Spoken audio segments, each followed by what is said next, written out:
This is what it sounds like when the doves cry.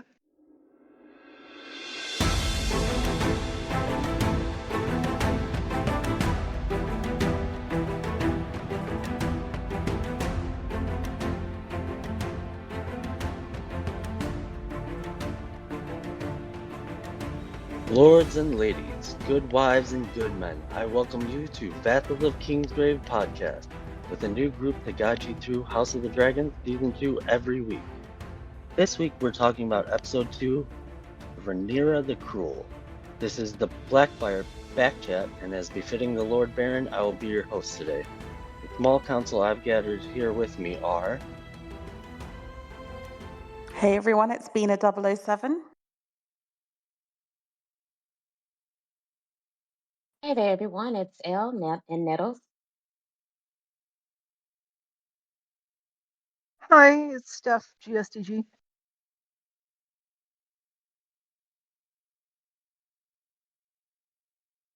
And it's Jock, Mundo Jock 2 on the forums.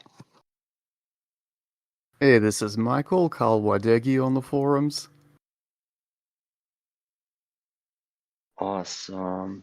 Alright, so I thought before we would get into Rhaenyra the Cruel proper, since we didn't have a cast on the premiere episode, I kind of wanted to toss it out to you guys and add, if you wanted to add any thoughts or points.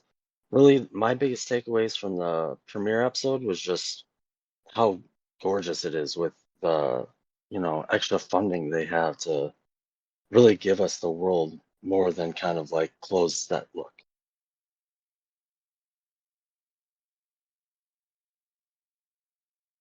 I agree. I mean, this is HBO's flagship show, so it looks gorgeous. I would also add it sounded gorgeous. A lot of the tension in that final murder scene, as they're going through the castle trying to find the son of the sun, or whatever, a son for a son. The music is really eerie and the audio design really works well.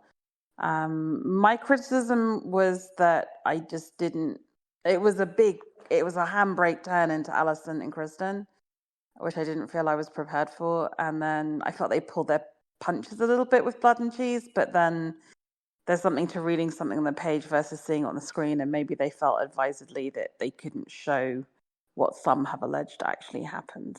So I kind of ended up basically a 3 out of 5 on the premiere episode. Yeah, same thing with like the budget, although it's kind of weird because at the same time I'm very annoyed about Doctor Who having a budget now. So it's quite weird like seeing like a budget like aid the show rather than at the minute. And yeah, the music is amazing as well, and it's been out throughout the show.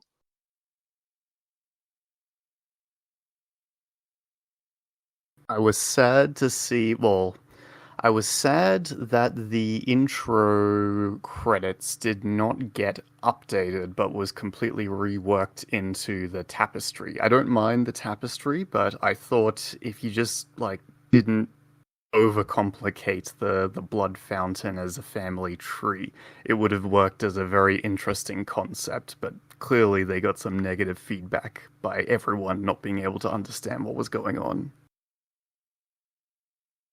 I have to say, I'm still a little bit salty that they're using the Game of Thrones theme. I feel this is its own story and it should have its own music, maybe related, but I think it's quite lazy to use the Game of Thrones music. Yeah, have it as a leitmotif, but just still make your own theme. We can only hope that Dunkin' Egg gets its own theme, because if they use it for that, I don't think I'll like that one little bit. That would be a terrible idea. I can't, because obviously we all know it's such a different story in terms of tone and theme and all so many things. It's very much not a Game of Thrones. I feel like Dunkin' Egg should have like 80s ballad music for its theme tune.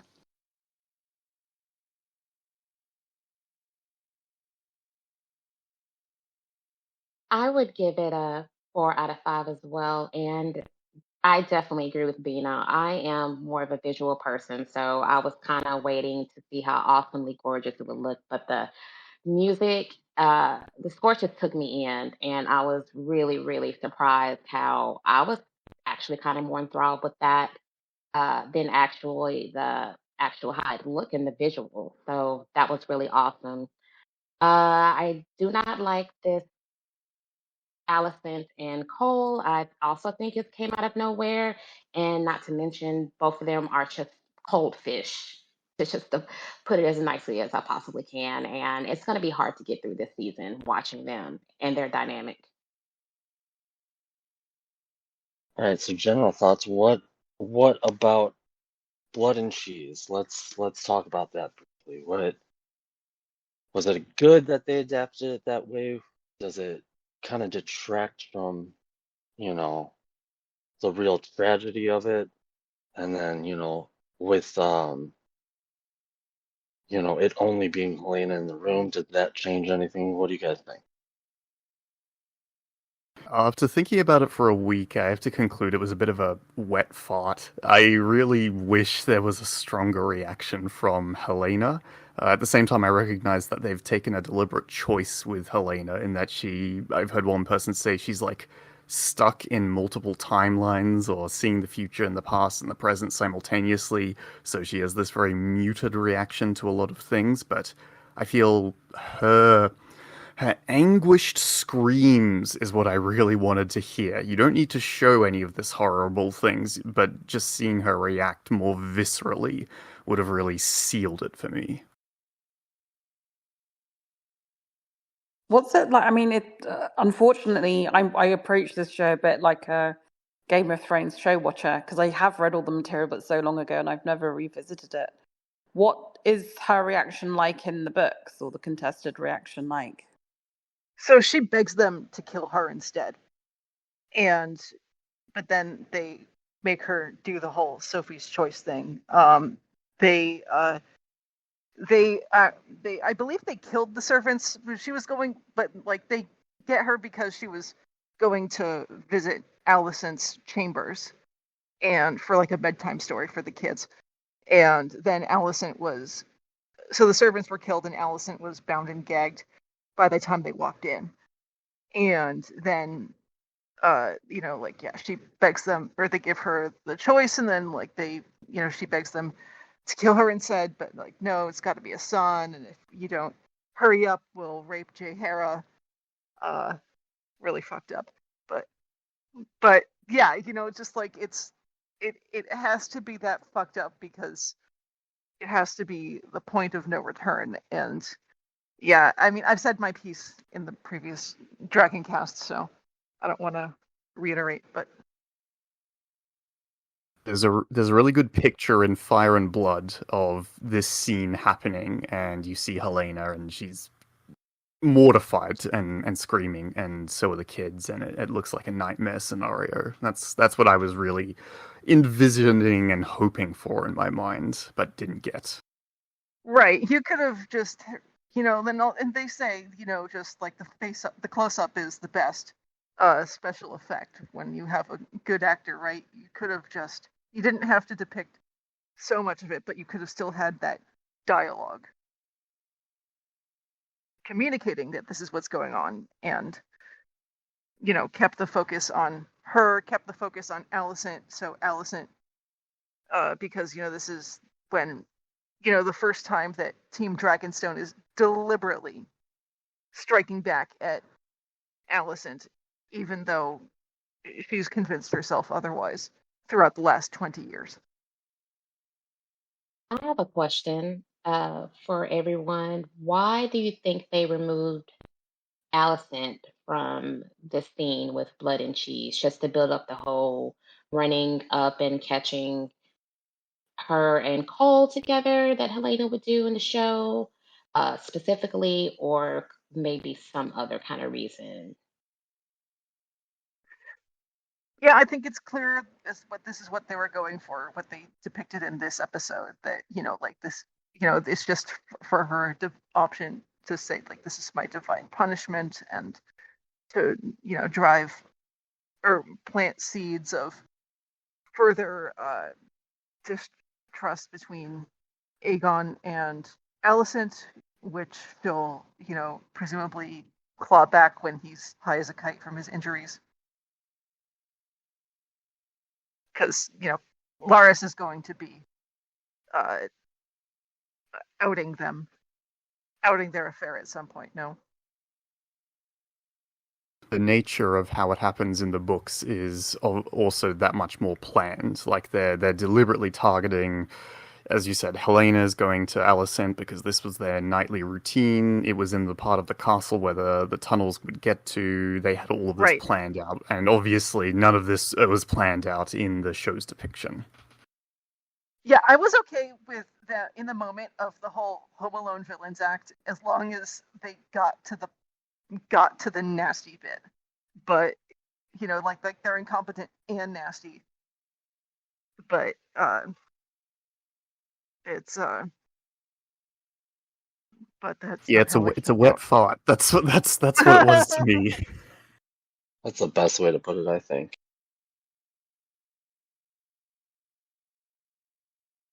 And I do think it probably for the better was good how they did it, because again, when you're dealing with children, let alone the death, but a mutilating death, there's only so much a general audience can take.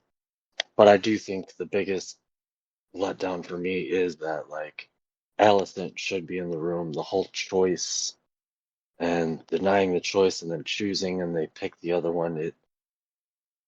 I feel like it leaves out a lot that would make good television. But at the same time, with the way they've changed it, they are, as we've seen in this current episode, the second episode, they are using it to further develop, all the characters and plot threads into, I guess, a more cohesive story. I figured my thought was perhaps she never was in the room, and the whole thing with Allison being there was just some propaganda, with a true telling, and just to make them, obviously they did find out, so maybe somebody did walk in, and they just kind of placed Allison there, and that is how he was documented throughout the histories, and that's what everyone knows. But perhaps that was not true. I think when it comes to the true telling of the show and how they treat the source material, I get the impression that they're taking whatever pathway is most interesting for an on-show depiction, and you can see that how Aemond on Vhagar attacking Arrax riding Lucerys, or the other way around, is infinitely more interesting than a deliberate strike. But I don't know if they're necessarily... I don't think they're getting secret info on George, on how things really went down, because I don't think George himself knows, and was actually taking the easy way out when he would give these multiple accounts in certain places. No, yeah, it's. I think it is just the showrunners making a choice because they need to make a choice, because they can't leave so much ambiguous, the text, because it's written as a fake history. And as we go on, the butterfly effect is just going to pile up anyway. Yeah, exactly.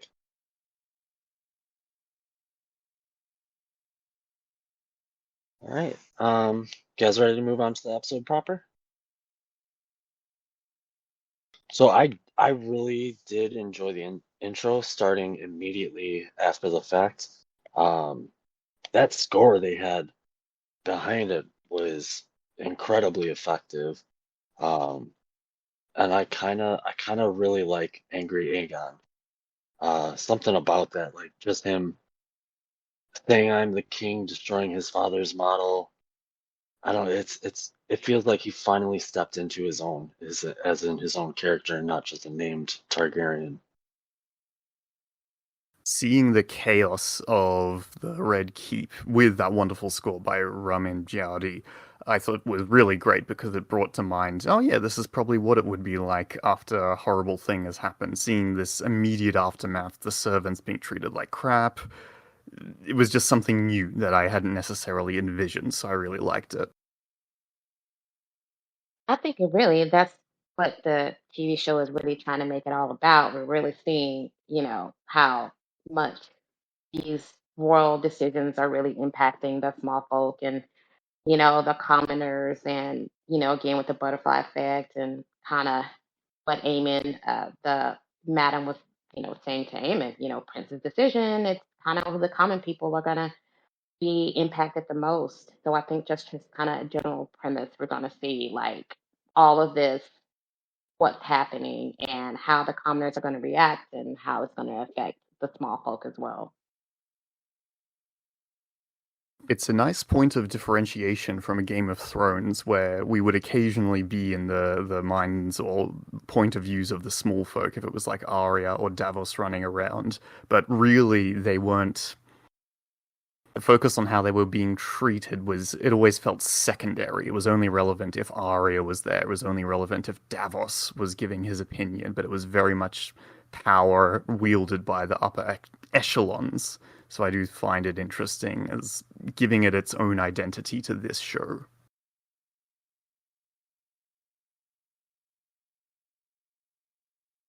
Yeah, something it does really well, this show, is kind of doing a ground view of everything, almost kind of convincing you that you're watching a historical drama, not a fantasy series.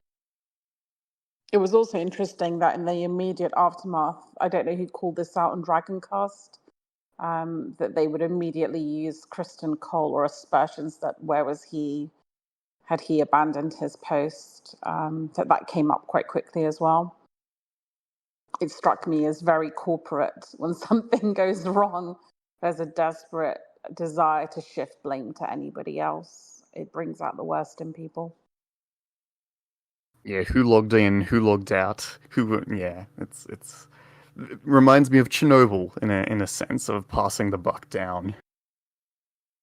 Yep, absolutely. And again, you guys can tell me if this comes through in the books or not, but it just strikes me that Kristen and Alicent, or maybe Alicent less, but they're being painted as so hypocritical, and the way he tries to pass the buck when he knows full well what he was doing, it's just like it's very hard to have any sympathy with him whatsoever at this point, for me anyway. I agree. I agree. Yeah, and it's also that like they didn't.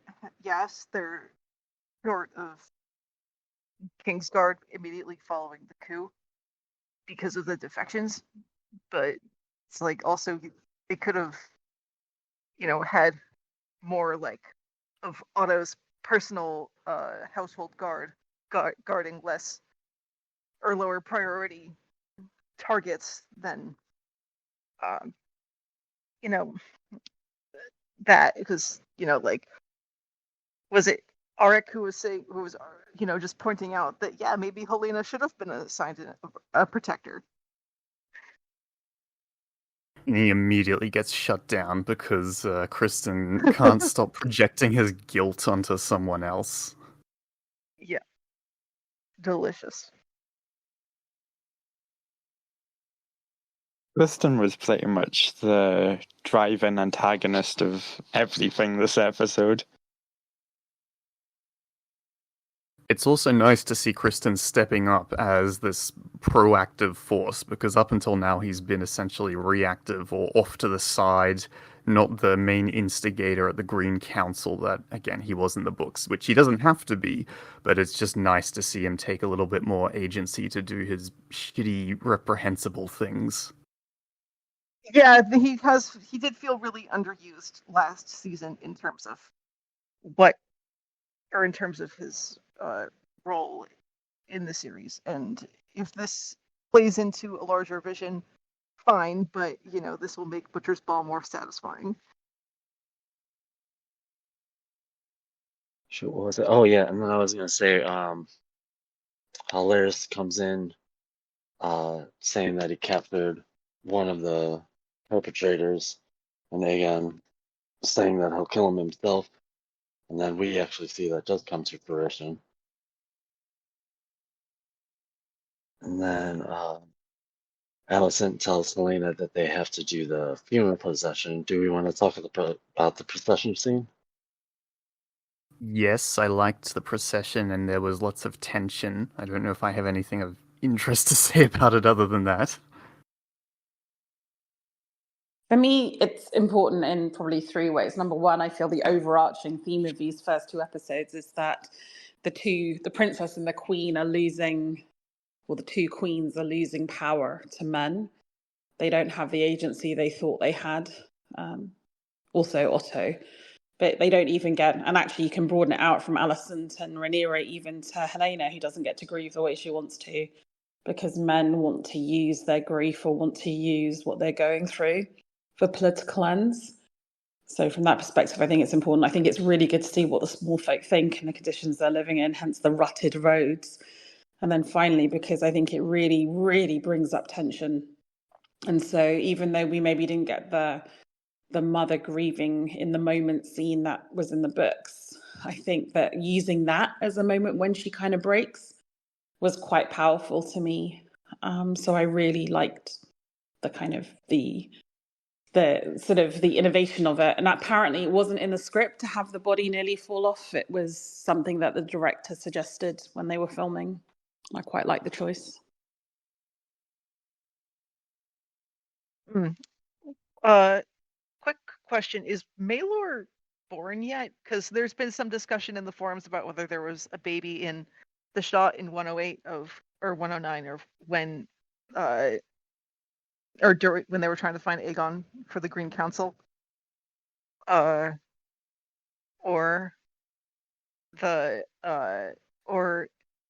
is there an idea that Helena is pregnant with Maelor right now, or because the camera work around how Helena was reacting to the crowd. I'm just wondering if part of the reason why she doesn't want to go out is because she's having premonitions of how Maelor dies. Because if they're actually including Maelor in the story, then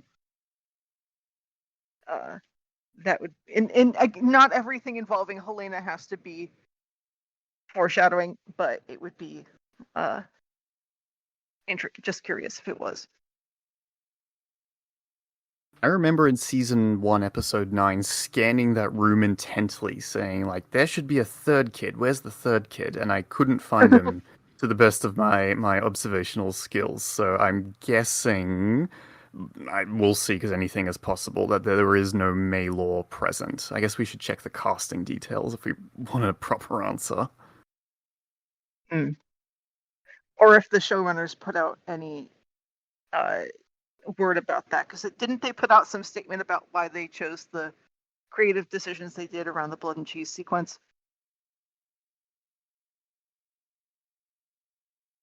They put out reasons. I don't think they're necessarily, what they say is not necessarily what they mean. I'm always skeptical when they put out those statements. Oh, sure.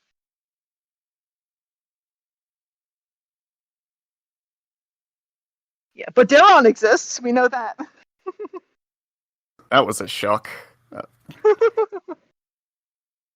I mean, if you were paying attention to that stupid blood fountain and you paused at just the right moment, you'd see 4 streams of blood coming out of what is meant to be Alicent and Viserys. So, but yeah, it was just so strange to hear them mention this character that they were going to have to mention sooner or later.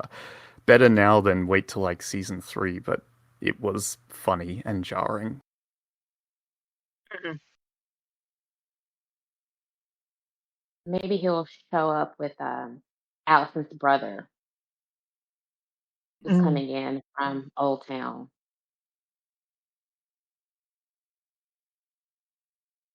I do want to bring up, was it you, Steph, or was it Khal in the chat, about the like glitter and like dust mites in the air, asking about that, the symbolism, or what you guys think of it. I thought that was a good one. I don't recall that, so it must have been Michal. Okay, yeah. So like for me, at least specifically during the procession scene, right before Helena starts, having a breakdown, and she's looking up at like the glitter or whatever it is the people are tossing. The way it was filmed and the way they like kind of slowed it down a little bit to me kind of hinted like maybe like ash floating in the sky, like kind of how she can see the future. So with a war with dragons, there can only be ash. That's how I took it, at least. Mm. Are you talking about the hops at the small folk during the procession? Is that what they were throwing? Yes. Yeah, okay, that makes more sense then than glitter. Yeah, apparently those were hop flowers or flower hops. And I just kind of really took it as her being overwhelmed. I couldn't really decipher if that was a panic attack. I think that's kind of what everybody was understanding it as, or she was just having another premonition. And still, the ash thing works. It can mean she could definitely be going with that. That's pretty much King's Landing, and the realm is ashes for hops kind of thing. Still could be that. Is that what hops symbolize in the language of flowers? That is a really good question. I know when I only thing I know about hops is I drink them when they turn to beer. Right? So I don't know if they have some kind of historical significance and they were trying to turn it into that or not. But they were definitely hops. I recognize them. And then I believe in the behind the scenes, it was said they actually mentioned that it was hops. Okay. So then moving on, we go to Dragon's Zone, where Rhaenyra is with council. Um, and it seems like even some of her council is against her, and then her and Daemon have a private word. I remember in the behind the scenes, sorry, the behind the scenes filming, there was that scene that they deliberately showed of Daemon losing his temper and sort of like charging towards Rhaenyra, and I was like, uh-oh, how's this gonna work? But I thought it was implemented very well, where Rhaenyra is rightly laying into him, and Daemon essentially has no. It felt like he was out of excuses and getting to that confrontation, the private word, when Rhaenyra just says, "You are pathetic," and I almost felt bad for Daemon because like he really messed up. And he's got no It's defense. beautiful. It's because it's not just she's laying into him. She's actually explaining to him that 2 generations have not trusted him, right? He's saying like Viserys didn't trust it. Like she's kind of laying into him on her own behalf and on behalf of Viserys as well. I love this scene so much because Emma Darcy, I think, is a phenomenal actress, bar none. Like to me, this scene was the highlight of this episode. I think it was just on another level of writing and acting.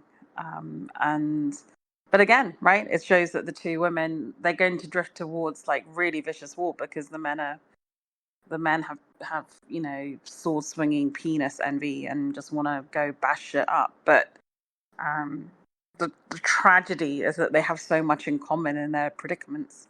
It's a phenomenal scene. Absolutely agree. Like, I would agree too that like this scene with Emma Darcy's acting, and then the later scene we'll get to is Reese Ifan's absolutely just phenomenal acting.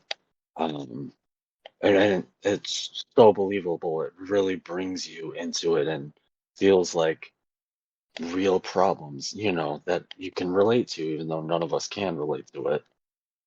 I also love too, when Damon doesn't have anything else to say, he just kind of, well, I'm going to Harrenhal for you, I'm raising men for you, what did you do for me? What did your dad do for me? And I'm absolutely glad that she did not buy into that. And I really, really appreciate how the show, how she absolutely laid into him and actually frustrated him and just kind of really kind of knocked him off. And you could really, really tell that he was really unsettled by that. So just to give her the show, giving her the confidence to really lay into him like that, that was definitely one of the highlights. And I'm glad that they actually set it up that way. No, it was nice that they delayed Damon's trip to Harrenhal for this scene, and we'll see how this plays out when he's trying to swear the River Lords to Rhaenyra's banner. Because a lot of what he's done, because just of his pattern of in the last season of just not denying anything, even when people accuse him of doing something that we actually see that he didn't do, just to feed his Machiavellian image.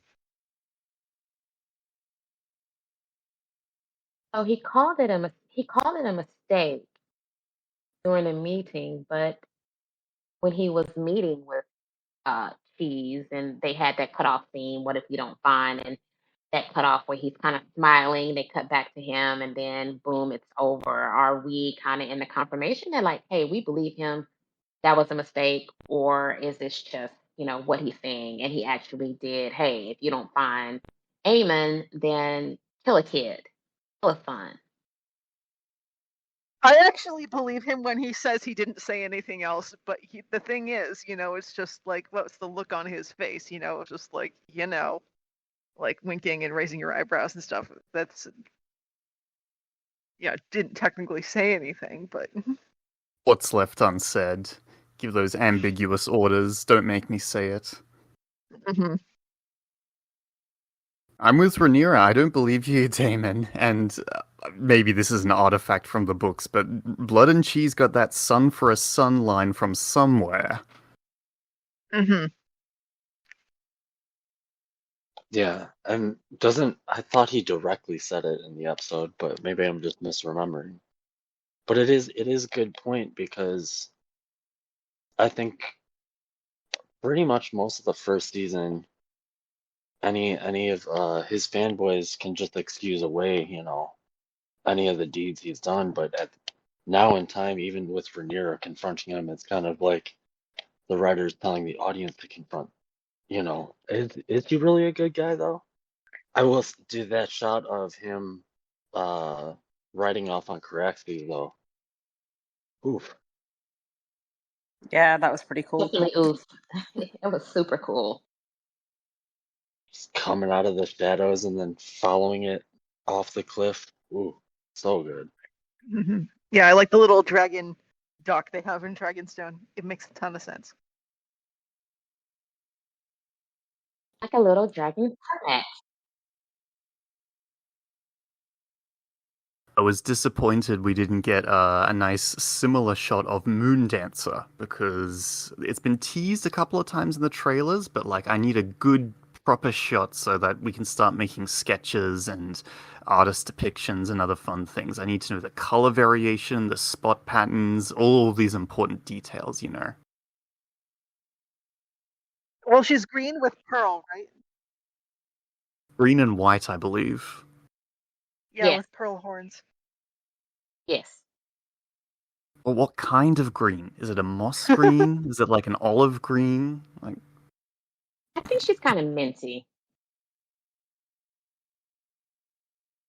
I'm sure we'll find out next episode. And then actually when we going into that, we see Bela is having some target practice as Damon flies off, right? Oh yeah.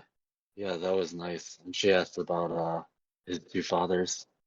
Yeah, Rhaenyra asked her to go to King's Landing for some reconnaissance on Moondancer.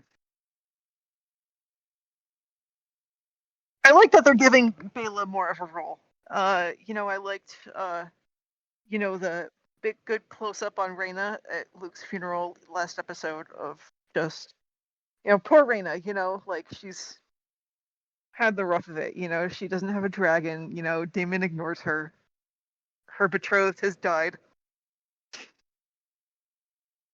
Yeah, those two daughters they certainly felt neglected in season 1. There were a few cut scenes that would have featured them, so I think people have speculated they are going to play a much larger role than the piddly bits they get in the books, but yeah, it's just nice to see them doing stuff for a change. If only her and Aemon's children could bond over their troubles with obtaining a dragon, maybe he wouldn't be in this mess. Who knows? I was going to say, is that a good segue opportunity to Eamon's spindly, strange body with that sex worker? So I really want to talk about how weird that looked. That baby Voldemort look. I really can't figure out, like, is he just, like, super jacked and then also really thin? Or was it an artistic shot? Or... I have questions.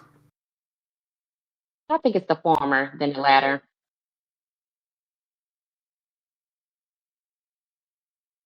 I think the more interesting question is what precisely kind of role play is he doing with the sex worker? Oh, he's got mad mommy issues.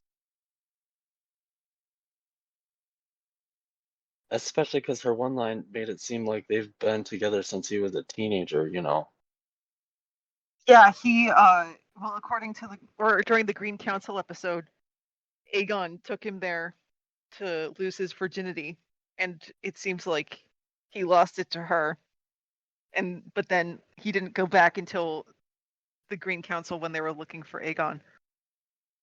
And he's just like, oh, I'll start this back up again. Oh, it looks like they're portraying her as a mother figure, but the first shot with the dancer, the blonde, is that not Alice Rivers? She's in Harrenhal. That's what I thought. I think I saw something that was an actress, and they showed her in that scene, and she was cast. That particular actress is Alice Rivers, and that threw me because why is she in a whorehouse in King's Landing when she should be in the Harrenhal? Also, are they giving Alice Rivers a platinum wig? I don't know what color her hair is in the books, but I would think not It's black. platinum blonde. Okay, yeah. No, she's not. Yeah, it's black, which is what confused me from what I read about the casting.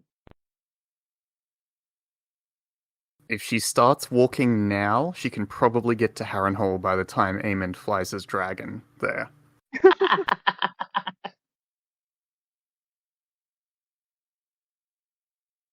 So, what exactly happened after that in the chronology? Of the episode or in the book? Episode. I was just trying to look that up. Pretty This was much more of a we only table had setting like episode, really. I'd say it's like a 3 yeah, stars. it Did we ever was. give It lemon was cakes? still no, we didn't. That's actually now we'll do that. Um, I'd give it 4 out of 5 for sure. It was like you said, it was for sure a table setting episode, but just the acting, the scoring, it was all a very enticing appetizer. I'm afraid I'm still hovering in the 3.5s, maybe raising it to 4 because of Emma Darcy, but I still feel I'm waiting for some kind of momentum or some sort of feeling that we're breaking out of this circling around. Oh, it's so bad. Our hand is being forced. Calm down, hotheads. I feel I've had that for 2 episodes now. 2 very long episodes. And I still have real concern about the Alison Kristen relationship and where the hell that came from. So I'm still, I'm afraid, not a high scoring person here. More like 4 episodes, isn't it? Between the last 2 episodes of season 1 of, like we must do this, or war will break out, or we must send good terms so they bend the knee, and yes, it's important to pay lip service, but yeah, I'd say it's still a 3 for me, but I hope that, but we know what's coming, and we know that we're going to break out of this holding pattern soon enough. I mean, Damon's going to Harrenhal now. Yeah. Rook's Rest is mid-season. The Crispy's the hand now. It's we're gonna probably see some Blackwoods and Brackens next episode, huh? Yeah, the pieces are in place and we've watched, hopefully. But I think in the context of seeing the whole season, these won't feel like 3.5 episodes. They'll feel like the necessary build. It's kind of why I kind of sometimes think that rating individual episodes doesn't really work until you've seen the season. I have hope and faith. Yep. But what can we do? It comes out every week, so we can't. And this is when it's hot, so. Yes, one might say our hand is forced. The dramatic irony. I would also give it a 3.5, maybe 3.25. Yeah, it was definitely setting the scene, but I felt like a lot of things did bring it down, and really the bulk of that rating was really the highlight of Aegon and Otto, and Rhaenyra and Damon's scene. I kind of really felt like that. Kind of carried the show a little bit. I felt that the twins fight was kind of a little odd. It didn't give me that feeling that I thought it would, I guess, that what it gave everyone else and their reviewers. Overall, I really couldn't give it the 4 or 4.5 that I wanted to.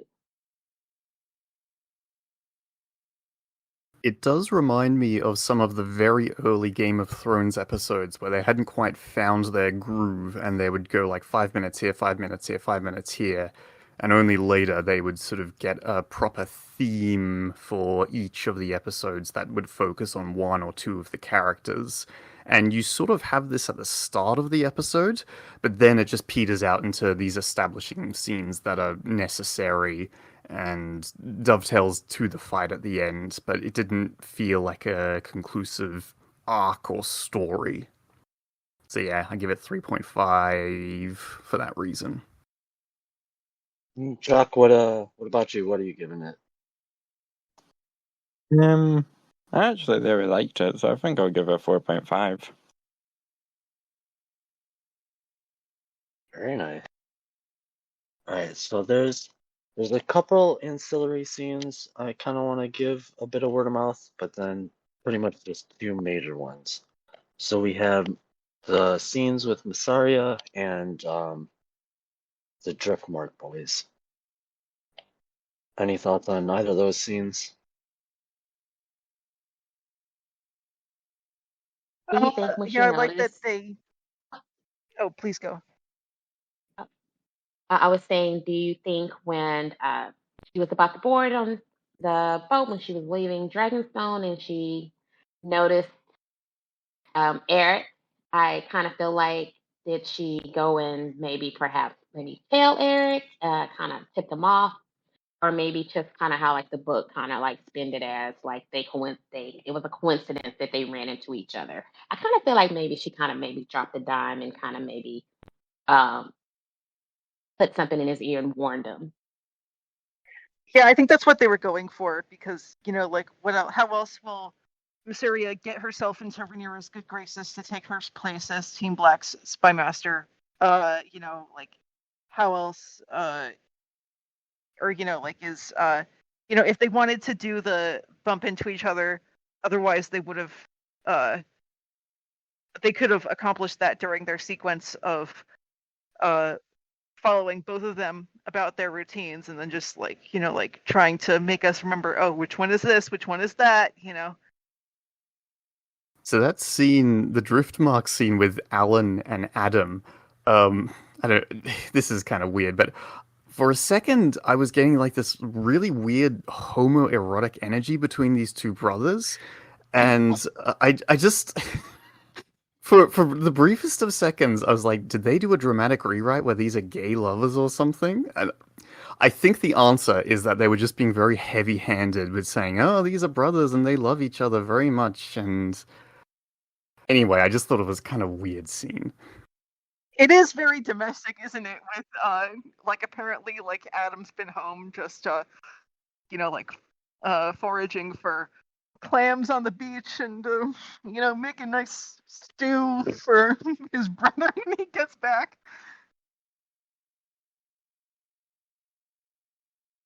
It'd be honey, it's good for your career if you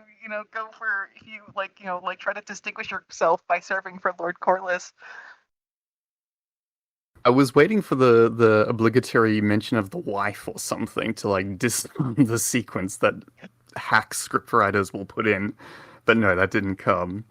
What I did find interesting was that there was some subtext that they're aware that they are bastards of Corlys Valerion, which I wasn't quite sure if I got that for the last scene, or was maybe a little bit more subtle. No, they said that, like he owes us, what else would he owe them for, Yeah, he owes us, so that seems like a knowing wink and nod. We'll see. Right. And then, of course, you have that very set up look at that dragon that I assume has to be sea smoke. Yep. And previous That's what she episode, felt. Ellen had the saber that was for the heir to Driftmark. Do you want to talk about the scene where Aegon fires his hand? Because that scene, goddamn, do I love Rhys Ifans. Like, he is so phenomenal in this role that he actually makes me kind of like Otto. It was a nice cathartic release from Otto Hightower, who up until this point has been an extremely restrained individual, and that's satisfying to see. And it's also nice when it goes into the sort of scene reversal where Otto is under the impression that he can just bag out Aegon as much as he wants, but Aegon has clearly got ideas of his own. It was very like, damn you HBO for making me like Otto Hightower. Damn you to hell. Because I've watched that scene like 4 times already. It was, and you're right. I mean, this whole time he's been restrained and very measured, and that was just a straw. And like he was done. And that was done absolutely so well. And, not just with Otto's actor, but Aegon as well. So something that was always in the back of my mind in the lead up to this production is how close are they going to hew to these archetypes from a Game of Thrones? And the easy comparisons are Otto Hightower as Tywin Lannister, Alicent Hightower as Cersei, and then you can clearly see in this season people can make comparisons to Aegon and Joffrey, but to my pleasure, they are not going in that direction. Like in this scene, this is something that Tywin Lannister would never do. He would never let loose in such an emotional way, and similarly, Aegon is reacting in a way that Joffrey never would. It's a bit more calculating, a bit more clever, a bit more held back and less. I mean, Aegon is really stupid, but it's not as stupid as others. So I'm just very happy that these characters are acting in these independent manners and not being cheap knockoffs. Agreed. I don't think Tywin Lannister would overtly talk about public opinion of the common folk in that way, even behind closed doors. Never. Absolutely never. And yeah, so I no, it is good that like they are the Team Hightowers are couching everything they do in the language of the interest of the common folk, because even in the council scene in season 1 with Rhaenyra and Alicent, the oxygen is being taken up by Alicent's persecution complex, but she is still saying like, no, we can't like, no, we can't have, or we can't like go back to the stepstones because it's onerous to the common folk. They are still they're at least better at couching what they do in those terms.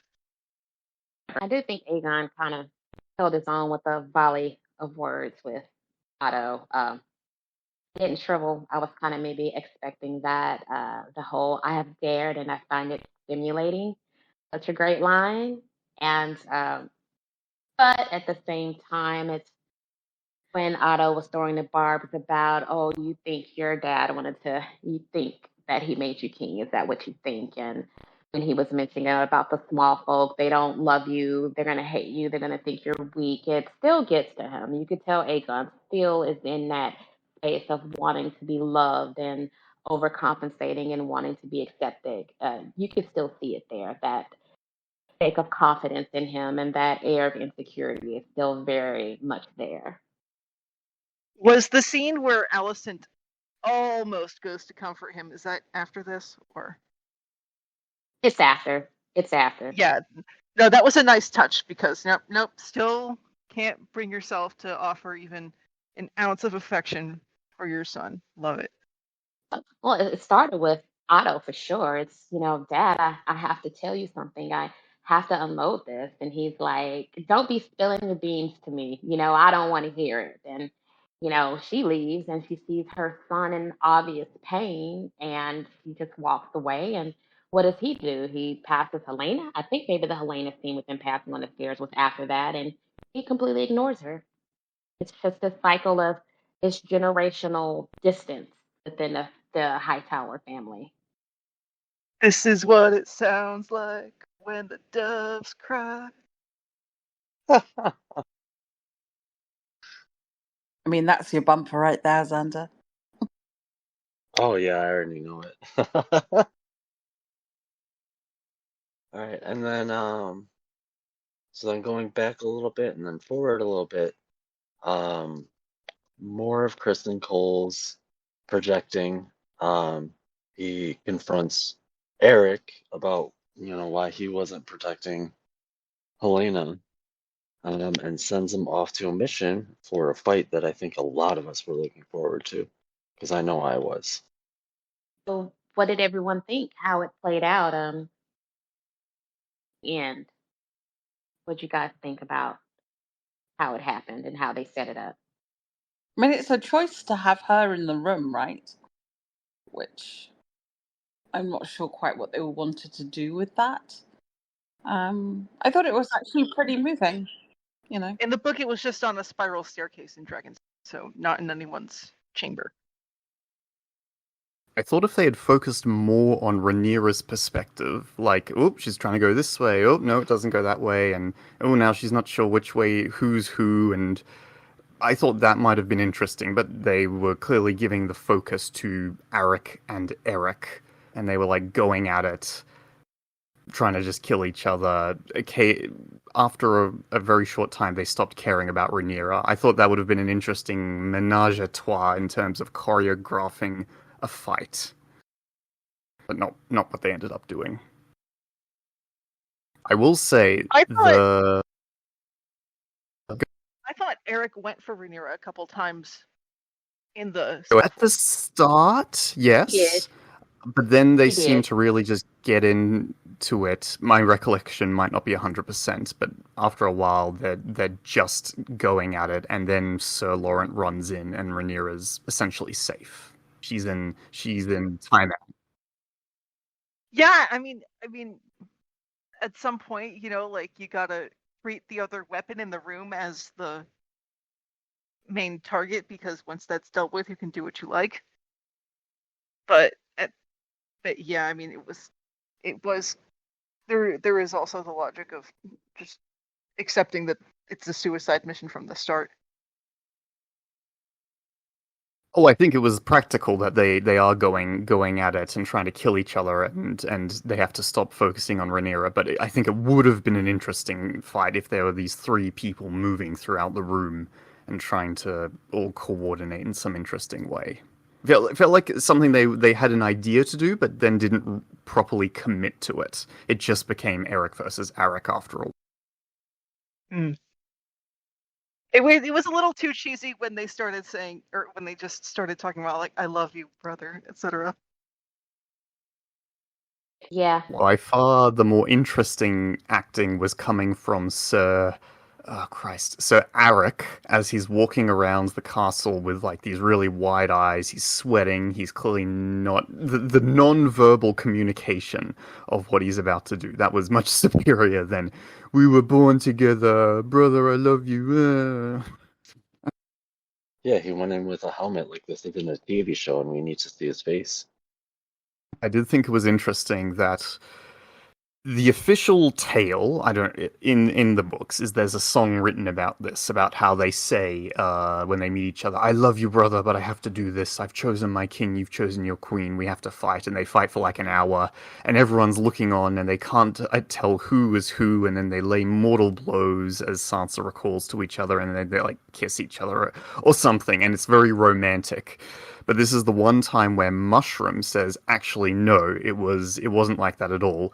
They fought for like 3 seconds, someone pulled on the cloak, and someone got a dagger in the neck, and then they died and cursed each other out. But here, they made the intention for the more romantic, dramatic reenactment of this scene. One of the few times Mushroom has not been vindicated. So there's an interview in the Hollywood Reporter with the showrunner about this episode, and he says that he deliberately wanted to deconstruct the Sansa Stark romantic vision of this battle that would last an hour, and that in reality it would never have been an hour long. It would have been far shorter, far more brutal, and far less romantic. So he's deliberately hoping that we'll all get that deep cut reference and see that this is a sort of meta criticism of Sansa's more fanciful retelling, for what it's worth.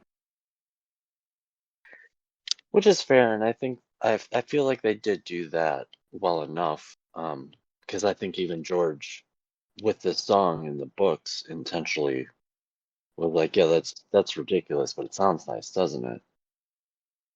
But I think, and I've spoken on this before. The two biggest problems I had with this otherwise good scene, I don't like how they make Rhaenyra feel so helpless. I mean, I get that, she's being attacked. Like, you would kind of panic and feel helpless, but otherwise, in an episode of her being silently strong or commanding or whatever, this felt weird. But why couldn't they just have his brother stab him when he died? Why did he have to fall on his own sword? Is it's romantic. And He's a with what you've kinslayer. said, with what you've said in mind, Bina, I would say it's certainly brutal and gory and horrible, but I think they couldn't resist having their cake and eating it too. They had to go for these drawn out lines. And I don't think it would have been exciting if they just fought for 3 seconds and said, "Fuck you," and then they're dead. But to say that it was a deconstruction, I raise my eyebrow at the... I agree. And I found this scene to be, like, what are you trying to say? Like, I enjoyed watching it in the moment, but afterwards I was just, what are you trying to say with Rhaenyra, though? What are you trying to say with him falling on his sword? Maybe that will become clearer, but other than maybe having Rhaenyra there is analogous to Alicent having the violence visited on her grandchild is so close. I don't know, like, vulnerability of a woman when men are, battling up. I don't know. It's very ambiguous to me. Yeah, in the book, at least it's said that Rhaenyra is very terrified of being labeled a kinslayer. But, at this point in this, so it would be, like maybe he fell on his sword because, he's a kinslayer and he's accursed, but then they didn't build that, so that's just trying to fill in the details. And also just, Rhaenyra's already stood in the council and said, "Bring me Aemon Targaryen's head." So Falling on your sword is a lot. No, I was saying falling the sword is, a lot more romantic than cursing your brother and taking 5 days to die. Which I believe that's the mushroom take anyway. So can't really quite do that, I guess. No, and it's Rereading also Game of Thrones. Sorry. when I go through Catelyn's chapters, she is a lady and she was not trained in martial arts or anything like that. But I'm interested to note how many times George will have her participate in the battle scenes. Like she'll slash someone's throat if they're getting attacked. She hits a knight over the back of his head with a candlestick when Brienne's getting attacked in Renly's head. Like she is not the helpless woman.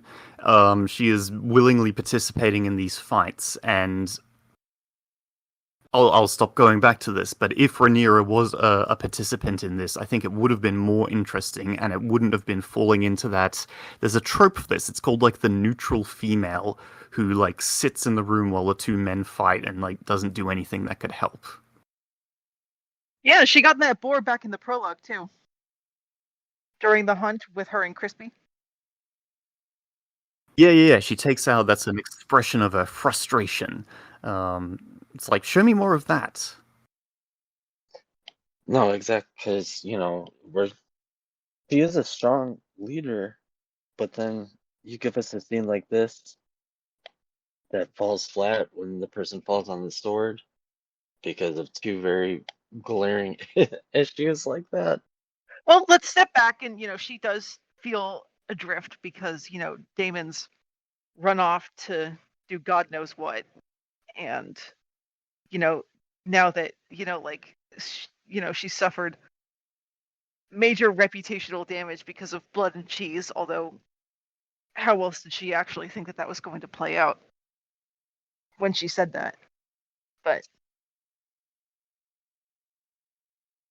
Right, and that's why that's why I do agree with like what Michael was saying. Like they kind of did tease like following Rhaenyra's point of view, because they were giving us, her, I don't know, indecisiveness or thoughts far away when her, maidservant was trying to braid her hair, and it, it it's a good scene that could have been better, but just kind of overall is another wet fart.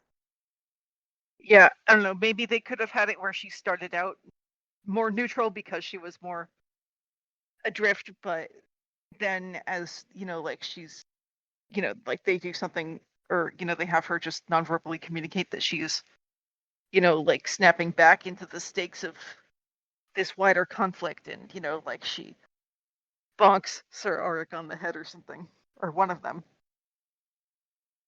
I do believe maybe in one of the trailers that they show her pick up a sword.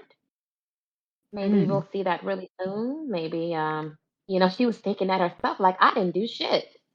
I should have done something. And it had that right towards the end, I think, of the trailer. She like picks up and she just kind of like juts the sword out, and maybe that's kind of a way of telling like I'm not gonna just stand by and be this neutral female. Maybe I'm gonna get a little bit more involved in the muscle and the might of the whole thing. And I hope she does, because I think her character deserves more, I don't know, TV appreciative moments. Yeah, it's certainly a step up from the blubbering mess she was in the book at this point. So Very true, yes. and yeah, but what I would like to see is just more of the quote unquote best part of her, so we understand what's lost when Jace dies. So any final thoughts, you guys? How you guys feeling? Do you guys think maybe the showrunners are showing a bias in any kind of way? Just kind of going beyond the Absolutely. ambiguousness. Like they clearly have their eye on someone as their favorite. They're gonna play it out as, gray, but who is it really at the end of the day? It's so hard to say because I have my own bias in favour of Rhaenyra, so I probably read that onto things. But I do think the way they have, the Kristen Cole Alicent stuff, I think is probably making Alicent look more explicitly hypocritical. But let's see what happens, right? Early days. Yeah, maybe too soon to call. We don't really know how long this has been going on, right? So I mean, maybe it's or maybe it's more hypocritical, maybe it's less hypocritical than it could be, right? She waited until her husband died before she started fucking another man. That's more than we can say for Rhaenyra. That's more. That's what my money's on too. But we still don't know. I suppose that is a point for the green. Although I suppose the way she feels, if it was going on longer, she wouldn't be rushing to tell her dad, "I have sinned." But if Daron actually is Crispy's, then it would give new life to her quote of "once is a mistake, 3 times is," what was that? Or 3 times is foolishness or something.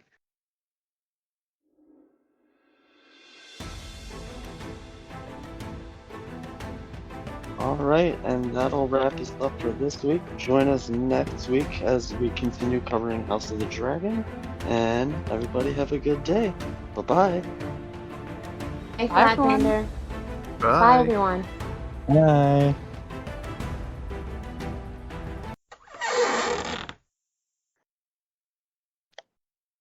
Okay, so unless anybody has any last thoughts, I think job well done. Great first Blackfyre cast.